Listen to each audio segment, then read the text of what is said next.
দর্শক, আমরা এই মুহূর্তে রয়েছি ঠিক স্কয়ার হসপিটালের সামনে এবং এই জায়গাটিতে আমরা দেখেছি কিছুক্ষণ আগে এখানে আমরা গণমাধ্যম কর্মীরা এসেছি এবং এখানে রয়েছে তোফায়েল আহমেদের পরিবারের সদস্যরা এবং সেই চিত্র কিন্তু আপনারা দেখতে পাচ্ছেন। এবং ঠিক এই মুহূর্তে বিভিন্ন এর বেশ কিছুদিন ধরেই কিন্তু আমরা দেখছি তোফায়েল আহমেদের মৃত্যুর খবর নিয়ে নানা গুজব কিন্তু ছড়িয়ে পড়েছে এবং তার মধ্যে এখন এখানে রয়েছে তার পরিবারের একজন স্বজন। আমি একটু তার সাথে কথা বলতে চাই। ম্যাম, একটু কথা বলতে চাই, আমরা লাইভে আসছি, একটু কথা বলতে চাই। একটু কথা বলবো, আমরা লাইভে আসছি।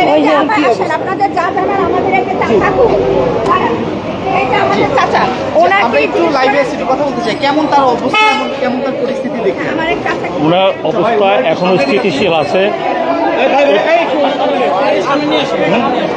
উনি সামান্য একটু ইমপ্রুভ করেছে, ভিতরে ব্রিদিং নিচ্ছে, চোখও একটু আগে খুলেছে, এই অবস্থায় আছে। আপ অ্যান্ড ডাউন এখনো এক অবস্থায় স্থিতিশীল নয়, ইমপ্রুভ করে আবার ডিটেরিয়েট করে এই অবস্থায় আছে।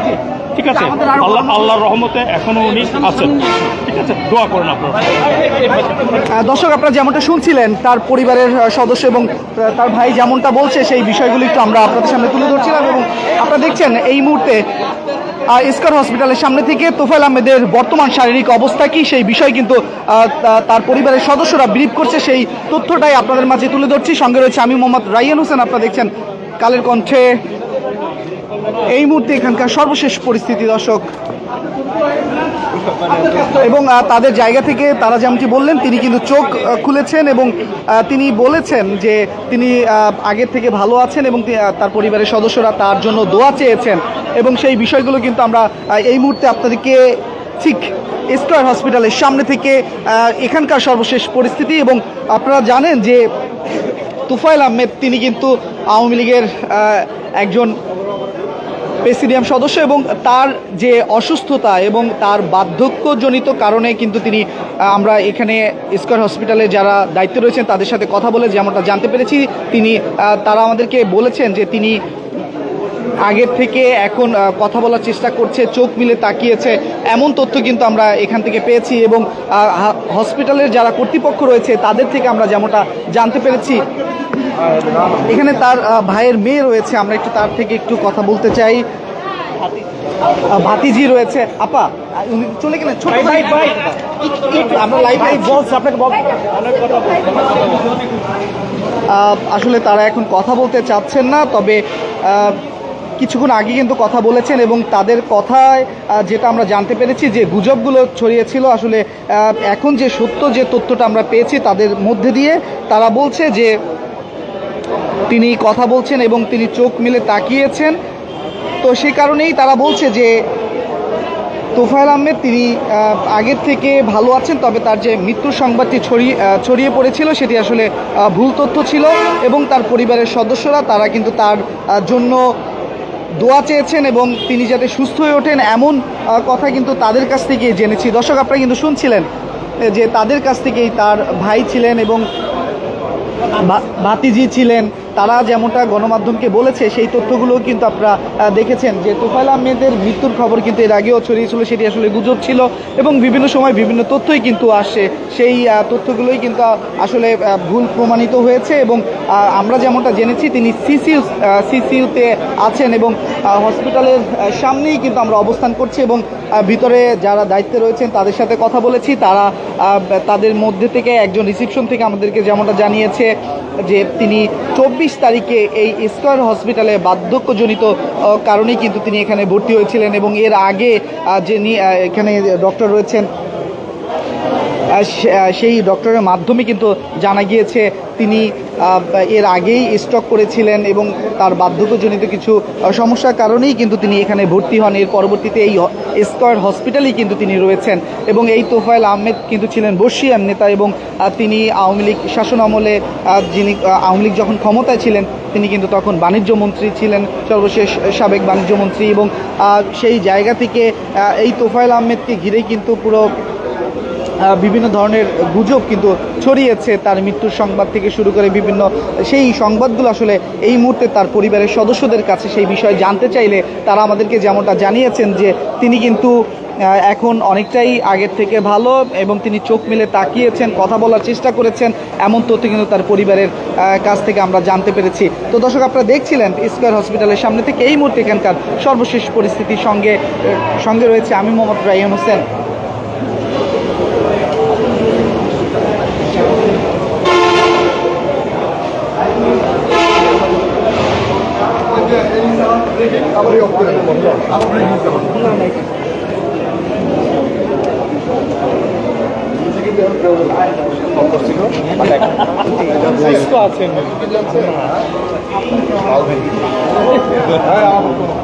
কি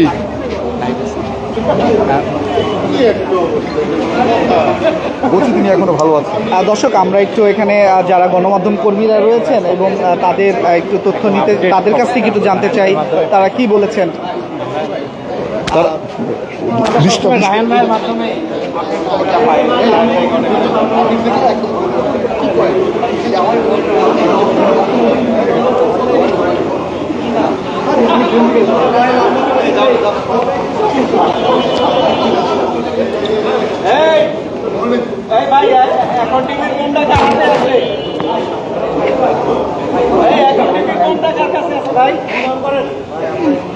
দর্শক, আমরা যেমনটা আপনাদেরকে জানাতে চাচ্ছি, ঠিক এই মুহূর্তে আমরা স্কয়ার হসপিটালে রয়েছি এবং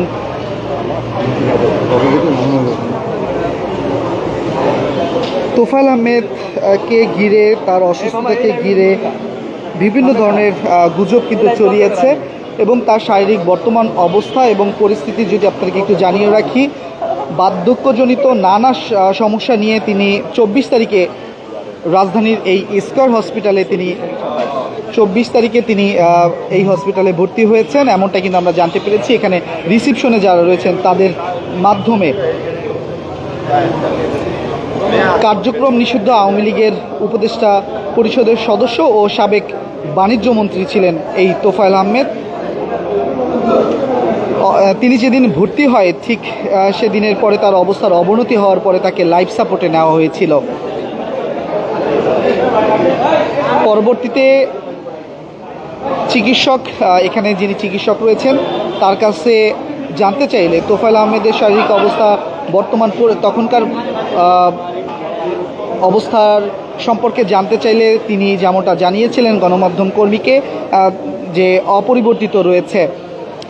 এরপর থেকেই কিন্তু তার এই অসুস্থতা বা এই হসপিটালে ভর্তি নিয়ে সেই সময় সাবেক এই তোফায়েল আহমেদ, যিনি সাবেক বাণিজ্যমন্ত্রী ছিলেন, তার মৃত্যু নিয়েই কিন্তু বিভিন্ন গুজব ছড়িয়ে পড়েছে।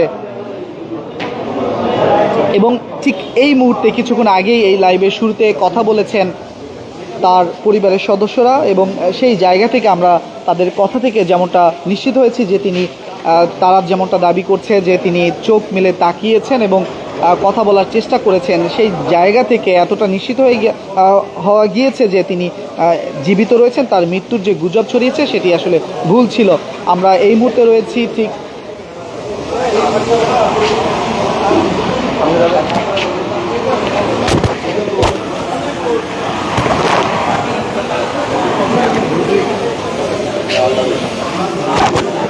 এই মুহূর্তে আছি আমরা এই স্কয়ার হসপিটালের সামনে এবং এখানেই আমরা সেই সন্ধ্যা থেকেই জড়ো হয়েছি এবং কয়েকটি গণমাধ্যমে কিন্তু এসেছে তার মৃত্যুর একটি সংবাদ। তবে সেই সংবাদের প্রেক্ষিতে আমরা এখানে সন্ধ্যা থেকে অবস্থান করার ফলে আমরা তার পরিবারের সদস্যদের এখানে আনাগোনা দেখেছি এবং তারা যখন এই জায়গাটি থেকে বের হয়েছে তখন তাদের সাথে গণমাধ্যম কর্মীরা কথা বলেছে এবং তারা যেমনটা গণমাধ্যম কর্মীকে জানিয়েছে তার মৃত্যুর সংবাদটি আসলে গুজব এবং তিনি এই মুহূর্তে তাদের যারা স্বজন রয়েছে তাদের সাথে কথা বলার চেষ্টা করেছে, তিনি নড়ে চড়ে বসেছে, এরকম বিষয়গুলো কিন্তু তারা গণমাধ্যম কর্মীদের সাথে তুলে ধরেছে। তো দর্শক, এই ছিল স্কয়ার হসপিটাল থেকে তোফায়েল আহমেদের শারীরিক অবস্থার সর্বশেষ তথ্য জানাচ্ছিলাম। সঙ্গে ছিলাম আমি মোহাম্মদ রায়হান হোসেন। আপনারা দেখছেন কালের কণ্ঠ।